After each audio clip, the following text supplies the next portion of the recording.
Welcome back. You can blame the pandemic on why you may not be able to get a new car or iPhone anytime soon. Now, there is a severe chip shortage affecting production on many products. Tech expert and host of the Strategy Hacker live stream, Shelly Palmer, joining us right now to explain all of this. Shelly, always good to see you. So what's the latest?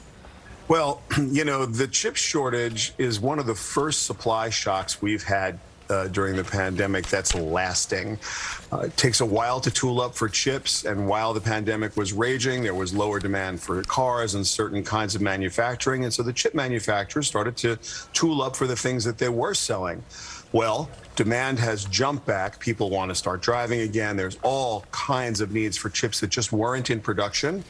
And there are a couple of factories that went offline because of the pandemic. They couldn't continue production. So we've learned that we are very, very single-threaded through a very few companies in the world who are capable of producing the chips that we need in cars specifically, oddly enough, in video games like the PS5, and even for Apple in iPhones. And so we are in a world right now where we've got a giant chip shortage, and it's forcing prices kind of through the roof when it comes to new cars. They're just in short supply. The cars that drive the navigation systems and that are used to actually make cars work.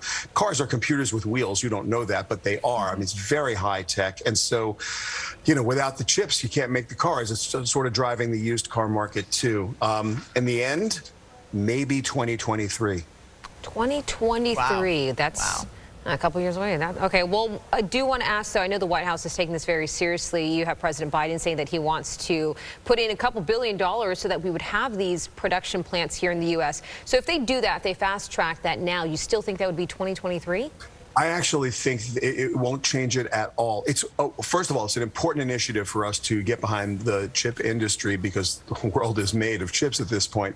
But it takes a very long time to get one of those factories online, and then you've got to get trained people to go in and work there. There's a great case study up in Columbia County where Global Foundries put their, it's a decade now, it's taken them to get to full production and, you know, full employment, where there's a great pipeline of people. It's really hard to put up a high-tech environment like that, and it's important that we do it, and I'm glad the president's behind it. It can't happen soon enough, and when it, you know, look, this is going to abate. We are in a supply shock. It's the first time in a long time that it's been hard to get things we need that we take for granted.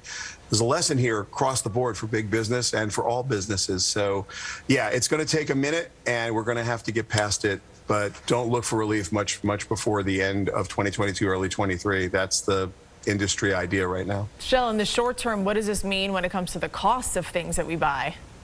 Just what you think. When, you know, all costs are based on supply and demand. When things that you want are in short supply, people are willing to pay more. And so, yeah, we're going to see some rising prices. I wouldn't confuse that with inflation. This is really a price hike based on a shortage. Yeah. And that's important for people because some of the things we're talking about buying would be in that sort of like, oh, wow, inflation's rampant. Careful. Well, let's get the economists to be careful, too. This is a supply shock based on the pandemic. Yeah. It has nothing to do with people just raising prices because they have to raise prices. There just aren't enough of these. Shelly Palmer, thanks so much for breaking it down for us. We'll see you next week. Appreciate it.